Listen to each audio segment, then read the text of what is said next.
தாய்மார்களே, பெரியார் பெருந்தொண்டரும் இறுதி வரை பெரியார் கொள்கையிலிருந்து வலுவாமல் சமுதாயத்தை பற்றியே சிந்தித்துக் கொண்டு செயலாற்றிக் கொண்டிருந்த மதிப்புக்குரிய ஐயா முத்துச்செழியன் அவர்களின் பலதரப்பு நினைவேந்தல் கூட்டத்தின் தலைவர், திராவிட கழகத்தின் லால்குடி காப்பாளர் ஐயா ஆல்பர்ட் அவர்களே, தேசிய கல்விக் கொள்கை மறுக்கப்படும் மாநில உரிமை என்ற தலைப்பிலே ஒரு நல்ல விளக்க உரையை நமக்கு வழங்க வந்திருக்கின்ற பொது பள்ளிகளுக்கான மாநில மேடையின் பொதுச் செயலாளர் தோழர் பிரின்ஸ் கஜேந்திரபாபு அவர்களே, இந்த நிகழ்வை சிறப்பாக ஏற்பாடு செய்து நடத்தி கொண்டிருக்கின்ற தந்தை பெரியார் திராவிட கழகத்தின் பிரச்சார செயலாளர் சீனி விடுதலை அரசு அவர்களே, விடைபெற்றிருக்கின்ற திராவிட முன்னேற்ற கழகத்தின் மாவட்ட செயலாளர் வைரமணி அவர்களே, இந்த நிகழ்விலே பங்கெடுத்து ஒரு நல்ல செய்தியையும் நமக்கு பதிவு செய்து, நாங்கள் சந்தித்த போது எந்த அசோகனை நாங்கள் பார்த்தோமோ அந்த அசோகனை மீண்டும் பார்க்கின்ற வாய்ப்பை இன்றைக்கு உருவாக்கியிருக்கின்ற முத்துச்செழியன் ஐயா அவர்களின் அருமை புலவர் அசோகன் அவர்களே, ஐயா முத்துச்செல்வன் அவர்களுடைய குடும்பத்தார், அவருடைய துணைவியார், அவருடைய பேர பிள்ளைகள், மருமகள் எல்லோருக்கும் தோழர், இங்கு நல்ல இசையை வழங்கிய தோழர்களுக்கும் முதற்க நன்றி வணக்கத்தை தெரிவித்துக் கொள்கிறேன். இங்கே ஐயா முத்துச்செல்வன் அவர்களை நாங்கள் பார்த்தவர்கள், அவருடைய கடைசி காலத்தில் அவரோடு பழகியவர்கள், ஆனால் அவரோட வாழ்ந்த தோழர்கள் இங்கே நிறைய பேர் இருக்கின்றீர்கள். ஆல்பர்ட் அவரோடு வாழ்ந்தவர், அவரை பற்றி நிறைய செய்திகளை இங்கே பதிவு செய்திருக்கிறார். நாங்கள் தந்தை பெரியார் திராவிடத்தின் சார்பிலே ஐயா முத்துச்செழியன் அவர்களை நேரடியாக பேட்டி கண்டு அவருடைய நினைவுகளை இங்கே புத்தகமாக கொண்டு வந்திருக்கின்றோம். சட்டேரி போராளியின் நினைவலைகள் என்ற பெயரிலே இதுல அவருடைய வாழ்க்கை வரலாறையே சுருக்கமாக கொடுத்திருக்கிறார். அது இங்கே விற்பனைக்கு வந்து இருக்கின்றது. பெரும் மதிப்புக்குரிய தோழர்களே, நாம் இன்னைக்கு பெரியாருடைய இயக்கத்திலே நாங்கள் இருக்கின்றோம் என்று சொன்னால், விடுதலை அரசோ நானோ, இங்கே மதிப்புக்குரிய நடராஜன், திருச்சி நடராஜன் அவரெல்லாம் எப்படி அசோகர்கள்லாம் பயிற்சி முகாமிலே கலந்து கொண்டு அவர் பேச வரும்போது கோவையிலே அவருக்கான மேடைகளை அமைத்து பிரச்சாரத்துக்கு நாங்கள் ஏற்பாடு செய்து அசோகனை பேச வைத்தோம். இங்க வந்திருக்கின்ற நடராஜன் எல்லாம் நாங்கெல்லாம் ஒரு பருவ காலத்தவர்கள், நாங்கெல்லாம் ஐயாவுடைய பிரச்சார வகுப்பிலே கலந்து கொண்டவர்கள். அம்மா அவர்கள் மணியம்மை அவர்களுடைய பிரச்சார வகுப்பிலே பயிற்சி வகுப்பிலே கலந்து கொண்டவர்கள். ஆசிரியர் திருச்சி அம்மன் செல்வேந்திரன் பயிற்சி வகுப்பிலே கலந்து கொண்டு மாணவர்களாக தயாரானவர்கள். அப்படி வருகின்ற போது ஐயா முத்துச்செழியன் உடைய வாழ்க்கை வரலாற்றை பார்க்கின்ற போது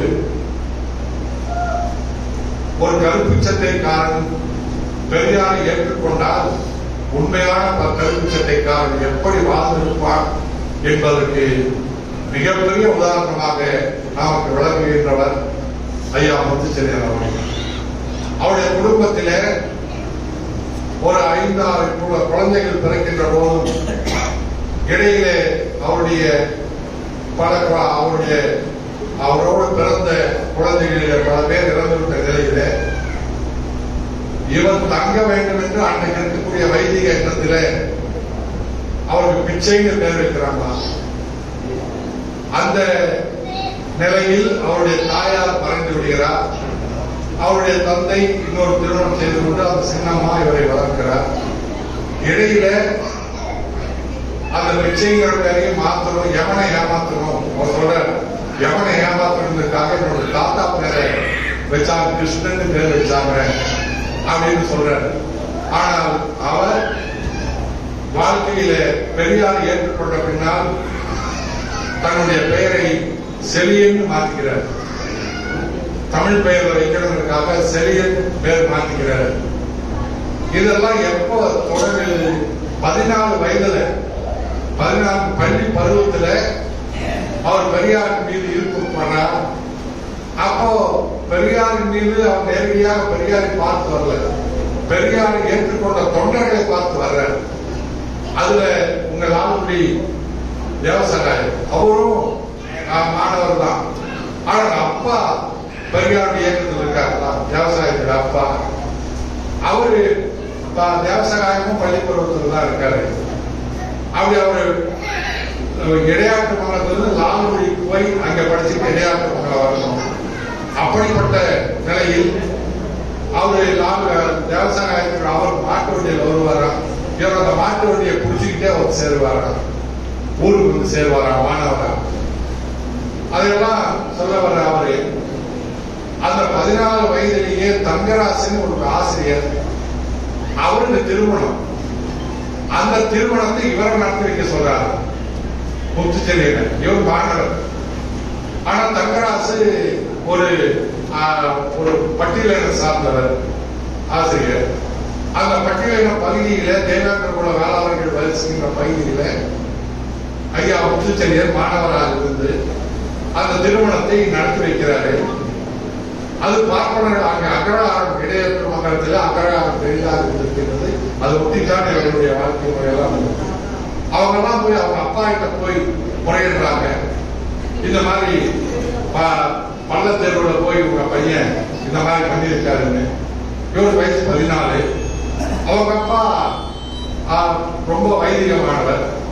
அதனால அவரை கோணியா நடந்துதான் கேட்கும்போது ஆமாங்கிறாரு. கண்ணத்துல ஓகே அணிஞ்சிருக்காரு அவங்க அப்பா. எப்படி அங்க போன அந்த தேவேந்திரோட வேலை தெருவுக்கு எப்படி போனேன்னு ஓகே அணிஞ்சிருக்காரு. 14 வயதுல அப்பாவால் அடிவாங்கி இருக்காரு. அதோட மட்டும் இல்லை, அந்த ஈர்க்கப்பட்டு கருப்பு சட்டை போடுறதுக்காக கருப்பு சட்டை எடுத்து தைக்கிறதுக்கு அப்போ அனுமதிக்க மாட்டாங்கிறதுனால அவங்க அப்பா அம்மா வாங்கி கொடுத்த வெள்ளை சட்டைய கருப்பு சாயத்துல நினைச்சு அது கருப்பு சட்டையா போயிருக்கா. அப்படி அவரு தொடர்ச்சியா அந்த வயதிலேயே பல மாநாடுகளுக்கு அந்த லால்குடியிலிருந்து மூத்த தோழர்களா வயதானவங்க. இவர் 14 அவங்க 17 18 அவங்க எல்லாம் மாநாடுகளுக்கு போறாங்க. இவர் போகல. போய் வந்தவங்க சொல்ற செய்தியெல்லாம் கேட்டு அடுத்தடுத்து மாநாடுகளுக்கு இவரும் கிளம்பி போறாரு. அது என்ன நல்ல வாய்ப்பு அமைஞ்சதுன்னா இவர் அந்த மாநாடுகளை வாங்கிட்டு வந்த புத்தகம் தமிழர் தலைவர் ஒரு புத்தகம் வாங்கிட்டு வர்றாரு. அந்த புத்தகத்தை படிச்சுட்டு வீட்டுல வச்சிருந்திருக்காரு. இவர் இல்லாத நேரத்தில் அவங்க அப்பா எடுத்து என்னதான் இருக்கு என்னதான் படிக்கிறான்னு எடுத்து படிச்சு பார்த்திருக்காரு. அது அவரை மனசை மாத்திருச்சு. அவரை மனசை மாத்தி அவரு உடன்பாடாகி அதுக்கு பின்னாடி இவருக்கு தடை இல்லை, வீட்டுல தடை இல்லை. எப்படி ஒரு பள்ளி பருவத்திலே வளர்ந்து வரும்போது அதிலிருந்தே தொடங்கி தொடர்ச்சியா அன்றைக்கு பேசப்படுகின்ற திராவிட கழகத்திலே பேசப்படுகின்ற சிறப்பான மாநாடுகள் தூத்துக்குடி மாநாடு. அந்த தூத்துக்குடி மாநாடு பற்றி சொல்லுகின்ற போது சொல்லுவார் கேள்வி சாமின்னு அந்த தோழர் தான். அது ஐயா அவர்கள் அந்த மாநாடு நடத்தும் போது இந்த மாநாட்டின் சிறப்பு அன்னைக்கு திராவிட நாடு கொள்கையில் வலியுறுத்தி நடக்கக்கூடிய பேச்சுக்களும் அந்த கேள்வி சாமியை ஐயா சொல்லுவாராம். அது முத்துச்சேரி ஐயாவும் சொல்றாங்க. மூத்த தோழர்கள் எல்லோருமே எப்பவுமே பதிவு பண்ண கேட்டுக்கிறோம்.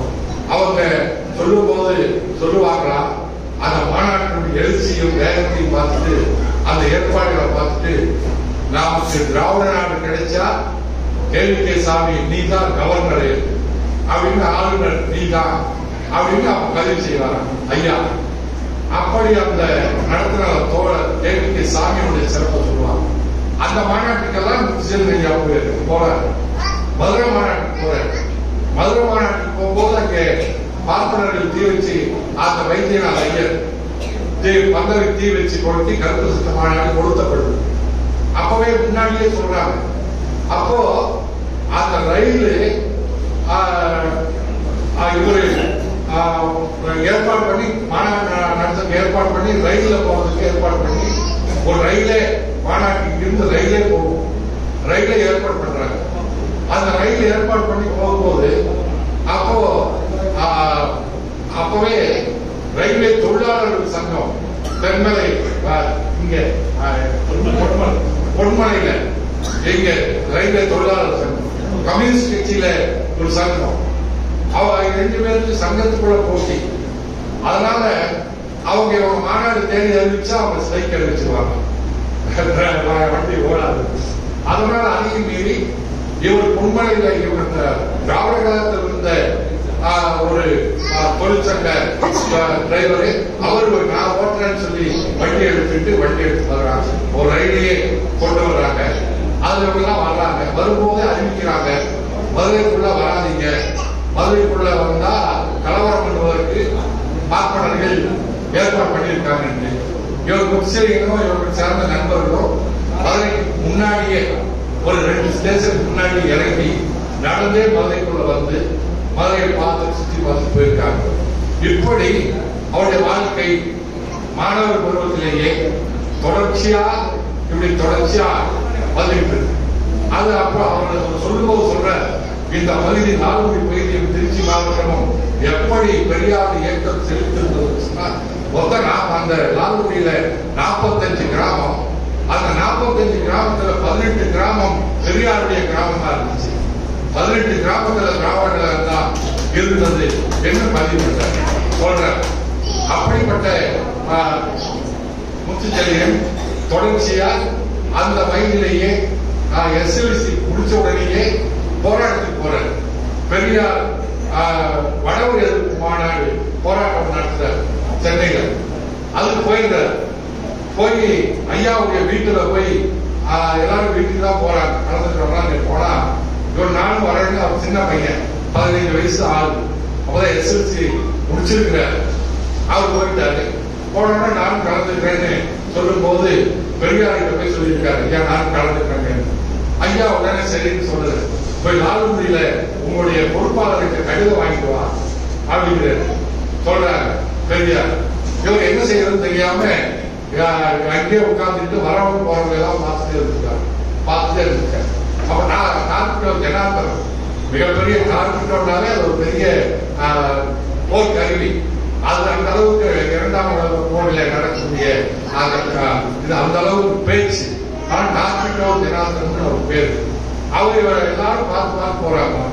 இவரு ஏன் என்னைய எல்லாரும் பார்த்துட்டு போறாங்க, சின்ன பையன் ஏன் எல்லாரும் என்னைய பார்த்துட்டு போறாங்கன்னு பார்க்கும் போது நான் போய் ஜனார்த்தனம் வரும்போதுதான் தம்பி எங்கிருந்து வர்ற அப்படின்னு கேட்டாலும் லால்குடி இருந்து வந்துட்டு. அப்ப கேட்டாராம் இவர் அவர்கிட்ட, ஐயா நீங்க எல்லாரும் பார்த்து போறாங்க என்ன தெரியல அப்படின்னு. இல்ல பெரியாருடைய அண்ணா பையன் சம்பத் ஈவிக்க சம்பத் இருப்பாரு, அவர் மாதிரியே இருக்கிற அந்த ஜாடையில் இருக்கிற, அதனால எல்லாருமே பார்த்துட்டு போறாங்க அப்படிவாங்க. அப்போ ஜனார்த்தனன் தான் பெரியார் கூப்பிட்டு போய் ஐயா வந்திருக்காரு தம்பி இவர் கலந்துருக்கணும் அப்படின்னு சொன்ன உடனே பெரியார் சரின்னு சொல்லி 15 வயதிலேயே அந்த வடவு எதிர்ப்பு போராட்டத்துல கலந்துட்டு மறியல போய் கலந்துருக்காரு. 15 வயசு. அதுக்கு பின்னாடி படிக்க தொடங்கினார், திரும்பி படிக்கிறார். இப்படி எல்லாம் கலந்துக்காத போராட்டமே இல்லை, எல்லாத்திலையும் கலந்துட்டு வர்றாரு. அப்படி தொடர்ச்சியா கலந்துட்டு வரும்போது நான் சுருக்கமா பேசுறேன். அடுத்து இன்றைக்கு ஏன் இந்த தலைப்போட விடுதலை அரசு இந்த ஐயாவுடைய வீர வணக்க நாளையும் இந்த புதிய கல்விக் கொள்கை எதிர்ப்பும் கலந்து வைக்கிறோம்னு சொன்னா முக்கிய ஐயாவே சொல்லுவார், நம்முடைய வாழ்க்கை அர்த்தமுள்ளதா இருக்கணும், எது செய்தாலும் மற்றவர்களுக்கு பயனுள்ளதா சொல்வார். அந்த வகையில இந்த பட திறப்பும் பயனுள்ளதா இருக்கிற அடிப்படையில் இன்றைக்கு வரக்கூடிய ஆபத்தை உணர்த்துகின்ற இந்த தலைமுறை அவருக்கு முத்துச்சேரி ஐயா எந்த சமூகம் சிறப்பா வாழணும்னு பெரியார் கொள்கை எடுத்துக்கிட்டு வாழ்ந்தாலோ அந்த சமூகத்துக்கு வரக்கூடிய ஆபத்தை உணர்த்துகின்ற செய்தியாக அடுத்து கஜேந்திர பாபு அவர்கள் அதை உரையாட இருக்கின்றார். அதனால நாங்கெல்லாம் வேகமா சுருக்கமா பேசுறோம். அந்த வகையில பெரும் மதிப்புரிய தோழர்களே, அப்படி தொடர்ச்சியா அந்த போராட்டங்களை முன்னெடுத்து வரும்போது சட்டடி போராட்டம் ஐயா அறிவிக்கிறார். அந்த சட்டடி போராட்டத்துல பாத்தீங்கன்னா இங்க லால்குடி தமிழ்நாடு பூரா நாங்கள் அதை பற்றி தந்தை பெரியார் திராவிடர்களும் சட்டடி போராட்ட வரலாறு என்று 3 தொகுதிகளோட அந்த வரலாற்று குறிப்புகளும் செய்திகளோட ஒரு நூல் வெளியிட்டிருக்கோம். அதுவும் கொண்டு வந்திருக்கும். தமிழ்நாடு பூரா எத்தனை பேர் கலந்துக்கிட்டாங்க, எந்தெந்த ஊர்ல நடந்தது, எந்தெந்த சம்பவங்கள் நடந்தது என்பதெல்லாம் அந்த மாநாட்டுக்குரிய ஐயா பேசினது, அதுக்கு பின்னா மாநாட்டை பற்றிய செய்தி அதெல்லாம் தொகுத்து வந்திருக்கும். அந்த சட்ட போராட்டம் இந்த உலகத்திலேயே எந்த இயக்கமும் சிறைக்குள்ள ஒரு பதவிக்கு போகாத, அரசியல் இறங்கி பதவிக்கு போகாத ஒரு சமுதாய இயக்கம் ஒரு 18 பேரை களபலியாக்குறது உலகத்தில் எந்த இயக்கம் கிடையாது. பெரியார் இயக்கம் தான் 18 பேர் களபலி, களசாவு கண்டது. அதுல பாத்தீங்கன்னா இங்க வாதாடி பெரியசாமி சிறையிலேயே கீழவாடி முழுக்காடு பெரியசாமி பேர் 2 பெரியசாமி இருந்தாங்க. அத நம்ம பார்க்கும்போது 2 பேர் வேலூர் சிறையில் ஒரு பெரியசாமி இருந்தார். அப்போ இந்த பகுதி 16 வயசுல இந்த பெரியசாமி இறக்குறாரு. அதே மாதிரி இந்த பகுதியில இறந்தவர்கள நன்னிமங்கல கணேசன். அதே மாதிரி இங்க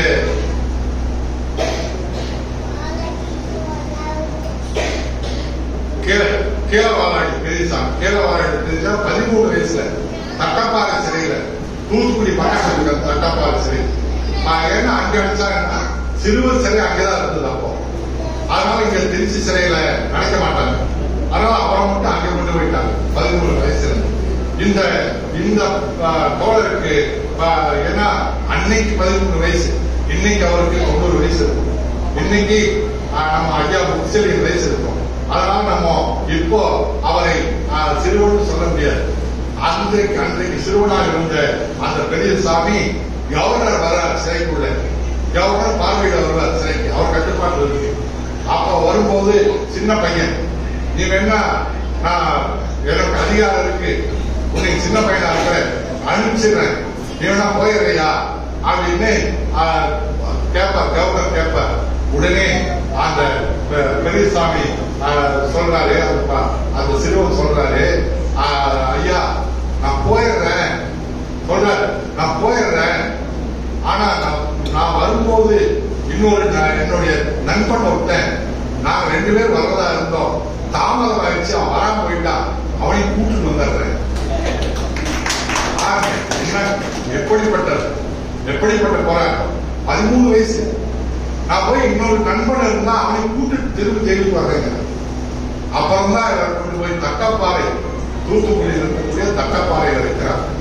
அந்த தட்டப்பாறையில அன்னைக்கு சிறை கொடுமை, உணவு நீங்க சொன்னாங்கல்ல ஐயா ஆம்பூர் சொன்னாங்கல்ல, பூச்சிகளோட இருக்கு. ஏன்னா வெளியிலேயே அப்போ 10 வருஷம் ஆட்சியில இங்க ரேஷனே கிடைக்காது, வெளியிலேயே பஞ்சம், சிறையில் எப்படி இருக்கும். ஆனா புழு பூச்சியோட இருக்கும். ஆனா வாழ்ந்தாங்க அந்த புழு பூச்சி எல்லாம் தூக்கி போட்டு சாப்பிடுவோம். அதெல்லாம் ஐயா இந்த புத்தகத்துல பதிவு பண்ணியிருக்கிறார். அந்த அப்படி இருக்கிற போது நோய்வாய்ப்படுகின்ற போது கொடுமை என்னன்னா, நோய்வாய்ப்பட்டாங்க 18 பேர், 5 பேர் உள்ளே சாகுறாங்க, 13 பேர் வெளியில வந்து சாகுறாங்க. அவங்க எல்லாம் மருத்துவமனை கொண்டு போனா, மருத்துவமனையில அன்றைக்கு இருந்த காங்கிரஸ் அரசு எல்லாரையும் மன்னிப்பு கேட்க சொல்லுது. கேட்டு மன்னிப்பு கையில கொடுத்தா எல்லாரும் விட்டுருவாங்கிறாங்க. ஒருத்தர் கூட மன்னிப்பு கேட்கல, கொடுக்கல. மருத்துவமனைக்கு போனா டாக்டர் அதை சொல்ற, நீ மன்னிப்பு கிடையாது கொடுத்தீங்கன்னா உனக்கு மருத்துவம் பார்க்கிறோம், இல்லைன்னா மருத்துவமும் கிடையாது. என்ன கொடுமை பாருங்க, மருத்துவமும் கிடையாது. அப்படிதான் செத்தாங்க. மருத்துவம் பார்த்துட்டு தான் பறிச்சிருப்பாங்க. ஆனா அரசு அன்றைக்கு அந்த கொடூரமான செயலை செஞ்சது, மருத்துவர்கள் மூலமாக செஞ்சது. அப்படி அந்த சின்னஞ்சிறு 13 வயசு அந்த உள்காணின்னு சொல்ற பெரியசாமி இறந்து போறாரு. அதே மாதிரி தோழர்கள் 2 பேர் ஆசிரியர்கள், 2 பேர் ஆசிரியர்கள். ஒருத்தர் பட்டுக்கோட்டை பெரியசாமி, 2 பேர் பெயர் சரியா தெரியல. 2 பேருடைய உடலை சிறைக்குள்ளேயே புதைச்சிடலாம். மட்டக்கோடு ராமசாமியும் மணல்மணி வெள்ளசாமி, வெள்ளசாமி முக்கியமா லால்குடி போயிருந்தான். அந்த 2 பேரும் ஜெயிலுக்குள்ள இறந்து போறாங்க. ஜெயிலுக்குள்ள இறந்தவங்களை அங்கேயே புதைச்சிடுறாங்க.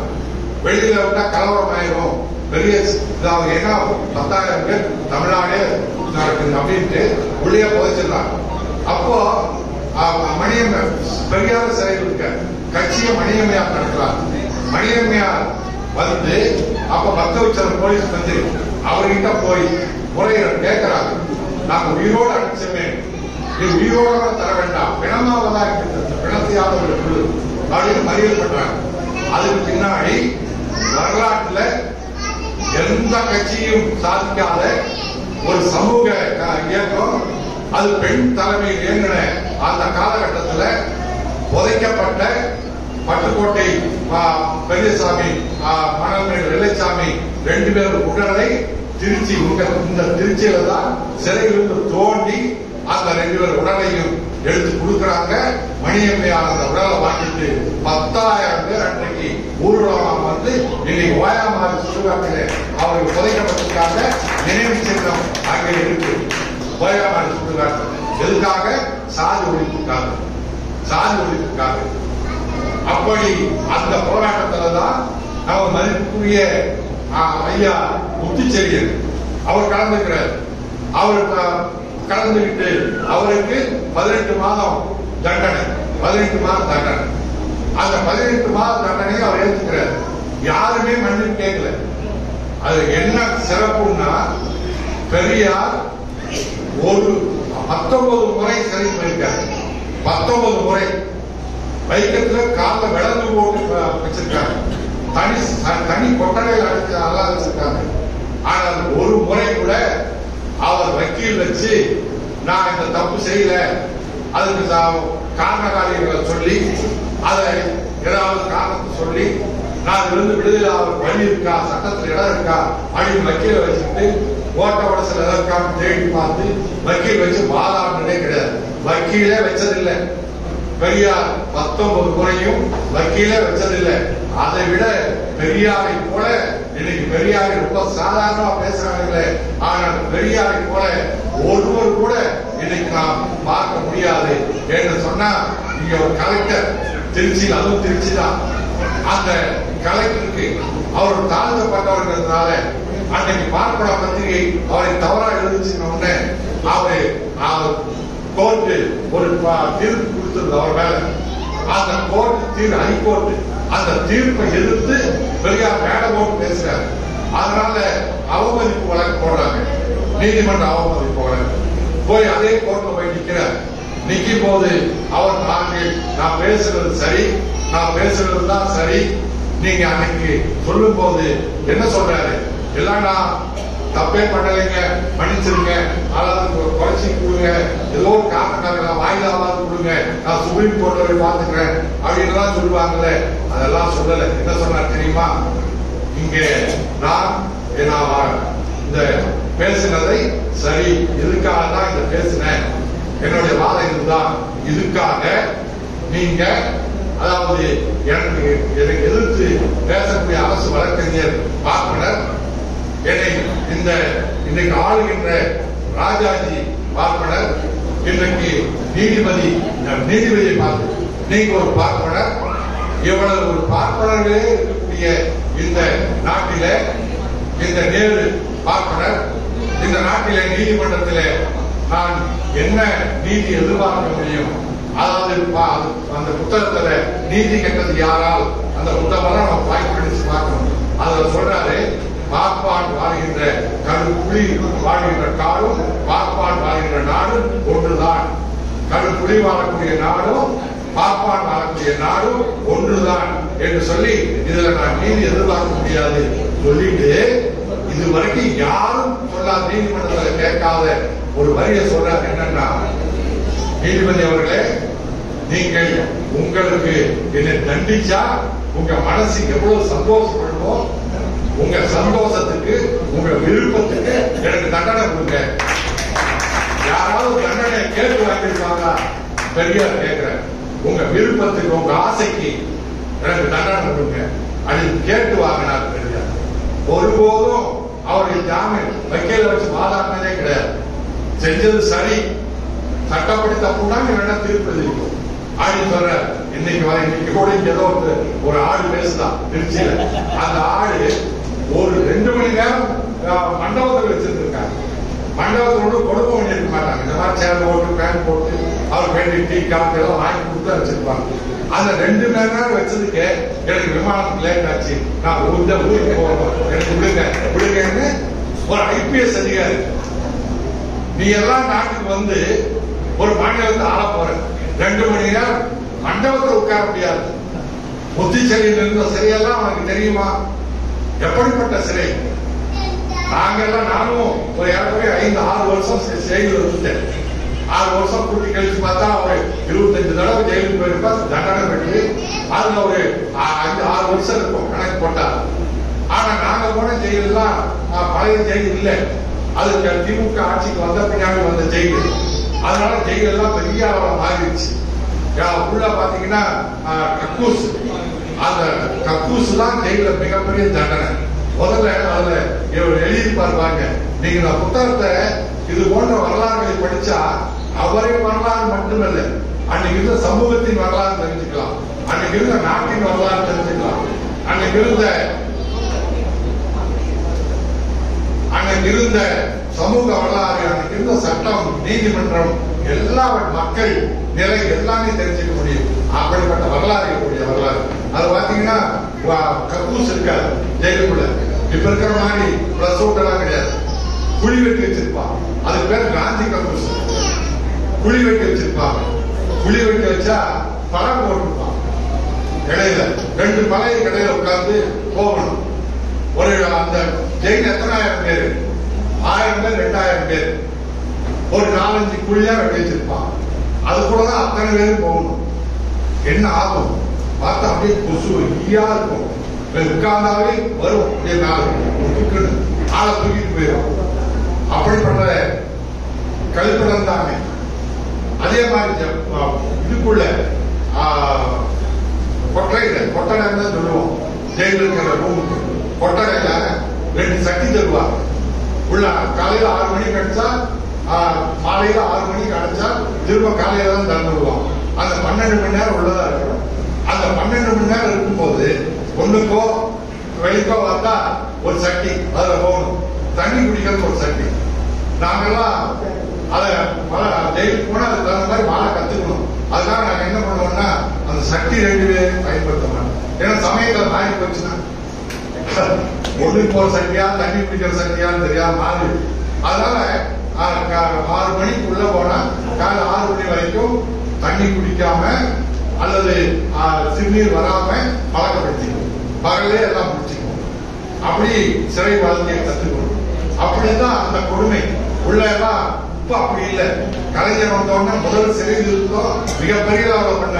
வெளியில இருக்கிற மட்டும் இல்ல, ஜெயிலுக்கும் விடிவு திராவிட ஆட்சியில அமைச்சு. என்னன்னா உள்ள பாத்தீங்கன்னா பிளஸ் அவுட் இருக்கு. நம்ம வீடுகள்ல கூட பெரும்பாலும் பிளஸ் அவுட் இருக்காது. ஆனா ஜெயில் கொட்டகைக்குள்ள பிளஸ் அவுட் இருக்கு. ஃபேன் இருக்குங்க ஜெயிலுக்குள்ள. எத்தனை வீடுல நமக்கு வாய்ப்பு இருக்கு. உள்ள ஃபேன் இருக்கு. இதெல்லாம் இப்ப இருக்கு. ஆனா அன்னைக்கு இந்த கொடுமையினாலேயே பெரும்பாலான பேர் இறந்து போனாங்க. இந்த போராட்டத்தில் வரலாற்றை அது தனியா நம்ம பேசணும். அவ்வளவு பெரிய வரலாறு. அங்கே இன்னும் பகுதியில் தான் நினைக்கிறேன். ஒரு திருமணம் ஆகி அண்ணன் 2வது நாளே சரிக்கு போறாரு. ஒரு சாதாரண கூலி தொழிலாளி போயிடுறாரு. போயிட பின்னாடி அவருடைய மனைவி போய் அவங்க ஊரை வேற ஒரு சிறையில வச்சிருக்காங்க. அவங்க கொண்டு போய் பார்க்க முடியாது, செலவு பண்ணிட்டு போறதுக்கு வாய்ப்பு இல்லை. அதனால அவர் அங்கிருந்து கடிதம் ஒன்று போடுறாரு மனைவிக்கு, காதல் மனைவி, திருமணம் மனைவி எழுதுறாரு, நீ பார்க்க வர வேண்டாம், நீ உனக்கு செலவு பண்ண முடியாது, வர வேண்டாம் அப்படிங்கும் போது அவரு பார்க்க வர வேண்டாம்னு சொன்னதே அவருக்கு அந்த அம்மாவுக்கு ஒரு மனநிலை பாதிக்கும். அந்த அம்மா தனிமையில, ஏன்னா கூலி தொழிலாளி, அவங்களுக்கு வருமானம் இல்லை, எங்கேயாவது வேலைக்கு போனாதான் கூலி தேடிட்டு வேற ஊருக்கு போயிருக்கு. போன அந்த அம்மா எங்க போச்சு, என்னாச்சுன்னு தெரியல. இவர் விடுதலை வரும்போது மனைவி இல்லை, இவர் பைத்தியமாயிரு. இந்த தோழர் இப்படி ஏராளமான வரலாறுகள் இந்த சண்டை போராட்டத்துல. அதுல ஐயா முத்துச்செழியன் பாத்தீங்கன்னா இது ஒரு சம்பவம் என்னன்னா, அவங்க அப்பா, இவங்க வசதியான குடும்பம், வசதினா அவங்க தாத்தாவுக்கு 100 ஏக்கரா நிலம் இருந்தது. 100 ஏக்கராவும் நெல் விளையாட பூமி, நஞ்சை நிலம் 100 ஏக்கரா இருக்குது. அது முத்துச்செழியனுடைய குடும்ப பங்கா மட்டும் 40 ஏக்கரா இருக்கு. அதனால இவங்க அப்பா என்ன பண்றாரு, இவர் பிஏ படிச்சவர். அப்பெல்லாம் பட்டதாரிக்கும் டாக்ஸ், இன்கம் டாக்ஸ் கட்டினா உள்ள சிறப்பு வகுப்பு கொடுப்பாங்க, ஏ கிளாஸ் கொடுப்பாங்க. ஏ கிளாஸ்னா கட்டல் கொடுப்பாங்க, வேன் இருக்கும், நல்ல உணவு கிடைக்கும், அதுக்காக கொடுப்பாங்க. அதனால ஏ கிளாஸ் கேட்டு இவர் கேட்காமையே அவருக்கு, அதனால அவங்க அப்பா என்ன பண்றாரு, வக்கீல வச்சு அவர் பெட்சின் போட்டுறாரு. போடும்போது மகன் இந்து மதத்தை சார்ந்தவன், அவரு இந்த மாதிரி பட்டதாரி படிச்சிருக்காரு, அதெல்லாம் எழுதி போட்டுறாரு. ஆனா இவருக்கு கோர்ட்டுக்கு வச்சு அழைச்சி விசாரிக்கும் போது நீதிபதி அவர் கேட்கிறார், என்னையா நீங்க திராவிட கழகத்துக்காக மதம் இல்லை ஜாதி இல்லைன்னு சொல்றவங்க, உங்க அப்பா நீ இந்து மதம் சொல்லியிருக்காரு, ஏற்றுக்கிறையாங்க போது இது தவறுங்க, எனக்கு உடன்பாடு இல்லை, என்னை கேட்காம போட்டுட்டாரு, நீங்க அதெல்லாம் நீங்க எனக்கு கிளாஸே வேண்டாம், நீங்க எல்லா மாதிரியும் நான் நினைச்சுக்கிறேன், எனக்கு ஒன்றும் தனி சிறப்பு வகுப்பு தான் வேண்டாம், எல்லா மாதிரி நினைச்சுக்கிறேன், இந்த பெட்டிஷனை ரிஜெக்ட் பண்ணுங்கன்னு முத்துச்செழியன் மனு போட்டுருக்கேன். அப்பா பட்ட மனு. இது என்னாச்சுன்னா, அடுத்த நாள் இந்து பேப்பர்ல பாப்பா எங்க வழிகளுக்கு பார்த்துட்டு இருப்பாங்க, உடனே எடுத்து போடுறான். இந்த மாதிரி ஜாதி ஒழிப்புக்காக போன பெரியார் இயக்கத்துக்காரங்க நான் இந்து மதத்தை சார்ந்தவன் போட்டல மனு கொடுக்குறாங்க அப்படின்னு போட்டுறாங்க. அது அப்புறம் பரோல இடையில பரோல வந்தவர் பெரியாரை பார்க்கும்போது பெரியார்கிட்ட வருத்தப்படுற, ஐயா நான் அதை எங்க அப்பா தவறுதலா போட்டாரு, நான் அது வேண்டாம்னு மனு கொடுத்துட்டேன், அது ஏற்றுக்கல, அது நடக்கல, அந்த வகுப்பு கிடைக்கல, ரிஜெக்ட் பண்ணிட்டாங்க அந்த பெட்டிஷனை, ஆனாலும் இந்துக்காரன் தப்பா போட்டிருக்க ஐயா அப்படின்னு ஐயா கிட்ட சொல்ற, அதை நம்ம கண்டிக்கிறீங்க, கண்டிச்சு விடுதலை எழுதுங்க ஐயா அப்படிங்கிறாரு. ஐயா சொல்றாரு, இவரை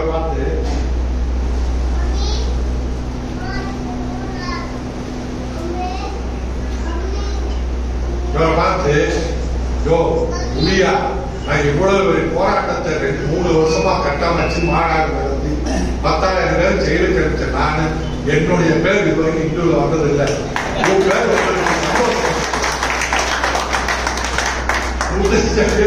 வந்திருக்கு, இந்துல வந்திருக்கு, சந்தோஷப்படு முடியா அப்படின்னா ஐயா அவர் ஒரு பதிவு பண்ணிருக்கார்.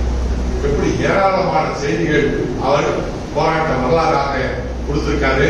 நீங்க எனக்கு புதிய கல்விக் கொள்கையை பற்றி இன்றைக்கு மும்மொழி கொள்கை வந்திருக்கு. ரெண்டுமே புதிய கல்வியும் சரி மும்மொழி கல்வியும் சரி ரெண்டுமே ரெட்ட குழந்தை, ரெண்டும் ஒண்ணுதான், ரெட்ட குழந்தை ஒன்றுக்கு ஒண்ணு சப்போர்ட் பண்ணிட்டு தான் இங்க வந்திருக்கு. மும்மொழி பாத்தீங்கன்னா அண்ணாமலை பேசுற, நீங்க ஹிந்தி தெரியாம வடநாட்டுக்கு போனா தொடர்ந்து பாருங்க, ஏதாவது ஒரு மொழி தெரிஞ்சா அது எந்த அளவுக்கு ஒரு உயர்வான பணிக்கு பயன்படும். என்ன சொல்றாரு, வடநாட்டுக்கு போனா ஹிந்தி தெரியாம எப்படி வெளியே போவ, கக்கூஸ் போவ, நீ எப்படி போவே அப்படிதான் போவோம், நாங்க முன்னாடியா போவோம், பின்னாடிதான் போவோம். ஏன்னா இதுக்கு எதுக்கு மொழி, இதுக்கு எதுக்கு 1ஆம் கிளாஸ் குழந்தைகளை பார்த்தா குழந்தைங்க ஸ்கூலுக்கு போற குழந்தைகள் கேட்டு பாருங்க, 1க்கு போறதுன்னா எப்படி, 1 கையெழு, 2க்கு போறதுன்னா இதுதான் நாம ஸ்கூல்ல வாத்தியார் போர் அடிக்கிறாங்கன்னா உடனே 2க்கு போறேன்னு கை காட்டுவோம், ஒன்னா ஓடிடுவோம் வெளியே. இதுக்கு எதுக்கு மொழி? அதே மாதிரி அவன் ஹிந்தி பேர் வர்றாங்க லட்சக்கணக்கான பேர், அவெல்லாம் தமிழ் படிச்சுட்டா வர்றான். அத்தனை பேர் இங்கதானே வர்றான். இது ஒண்ணு போதும், ஹிந்தி இங்க எழுவதா போதும். நம்ம பெரிய விளக்கமே வேண்டாம். வடநாட்டிலிருந்து வர்ற அந்த இளைஞர்கள் அவங்க யாரும் கிண்டல் கேள்வி பண்ண வேண்டாம்.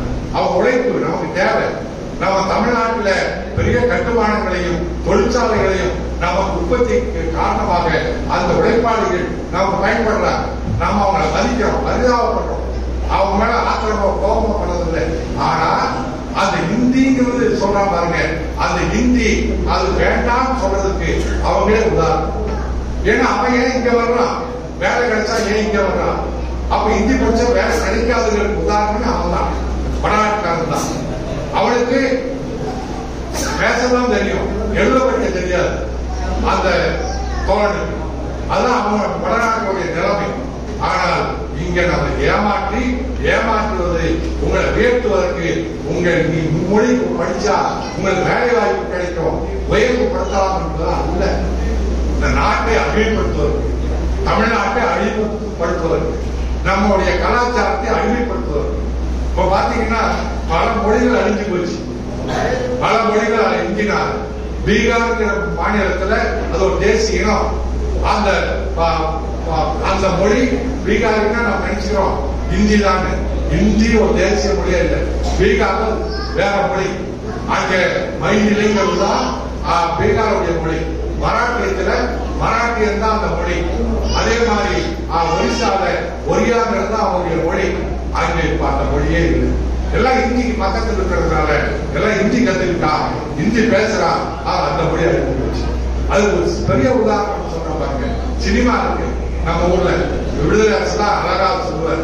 நம்ம சினிமா தமிழ்நாட்டுல ரஜினிகாந்த் சூப்பர் ஸ்டார், கேரளாவில மோகன்லால் மம்முட்டி சூப்பர் ஸ்டார், அங்கே ஆந்திராவில் சூப்பர் ஸ்டார் இருக்காங்க, கர்நாடகத்தில் சூப்பர் ஸ்டார் இருக்காங்க. ஆனா பீகார்ல சினிமாவில் யார் சூப்பர் ஸ்டார்? ஒரிசாவில் யார் சூப்பர் ஸ்டார்? மேற்கு வங்காளத்தில் யார் சூப்பர் ஸ்டார்? வடநாட்டில் யாருமே சூப்பர் ஸ்டார் இல்லை. காரணம் அந்த மொழியில சினிமா இல்லை. அந்த சினிமா கலை இலக்கியம் அழிஞ்சிருச்சு. அந்த இடத்துல இந்தி பிடிச்சிருச்சு. இந்தி திரைப்படம் தான் அவங்களுக்கு ஆயிடுச்சு. அதனால அந்த மொழிக்குன்னு ஒரு திரைப்படம் இல்லை. அதனால அந்த மொழிக்கு நடிகர் இல்லை. அதனால சூப்பர் ஸ்டார் இல்லை. அப்ப அந்த மொழியெல்லாம் அழிஞ்சு. அப்படித்தான் நம்ம மொழியை அழிஞ்சு போகும். நம்ம கூட படிக்கிறது கஷ்டமே இல்லை. நம்ம எந்த மொழி வேணாலும் தேவை இருந்தா படிச்சுக்கலாம். ஆனால் இந்த மொழியை படிச்சா நம்ம அழிச்சிடும், நம்ம பண்பாட்டை அழிச்சிடும். இன்னும் சொல்ல போனா அமெரிக்காவிலிருந்து இருக்க ட்ரம்ப் ஆயிரக்கணக்கில் இப்ப அனுப்பிச்சுள்ளாங்கல்ல. இங்க ஒரு ஐயர், இங்க ஒரு பாப்பா கைது பண்ணி வண்டியில ஏறுனா, இது நாய் வண்டி ஏறமாட்டேன், நாய் வண்டி ஏறமாட்டேன். அமெரிக்காவிலிருந்து அனுப்புற ஆயிரக்கணக்கில் நாய் வண்டி விமானம்.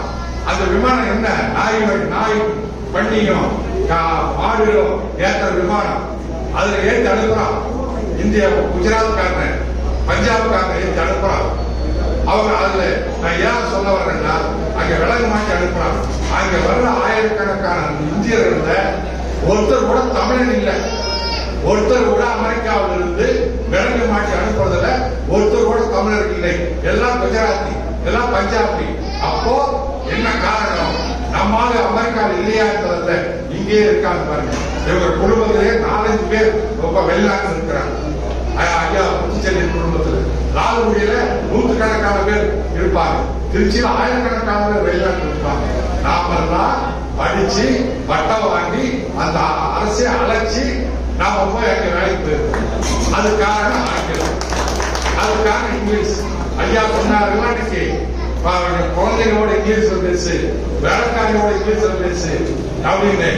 ஏன் நம்ம உடனே பெரியார் பாத்தியா தமிழ் மேல பற்றே இல்லை, தமிழ பற்று இல்லாமல் தமிழன் மேல பற்று, தமிழ் மொழி மேல பற்று இல்ல, தமிழன் மேல பற்று.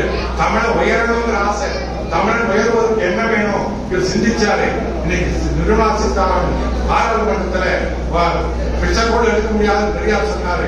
தமிழ் படிச்சாங்க. உண்மை ஏதோ அந்த அம்மா தமிழ் மேல அக்கறைன்னு எல்லாம் நினைச்சுக்கிறீங்க.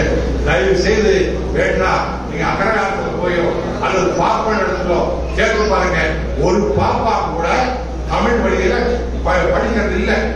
தமிழ் வழியில அந்த பாப்பான படிக்கிறது இல்லை. தமிழ் வழியில படிக்கிறது கூட நம்ம பிற்படுத்தப்பட்டவங்களாம். அவர் தமிழ்ல படிக்கிறது இல்லை, தமிழ் மொழியும் படிக்கிறது இல்லை, தமிழ் வழி கல்வியும் படிக்கிறது இல்லை. இன்னும் சொல்ல போனா ஐயா தான் மற்ற இடையே அடிச்சாரு.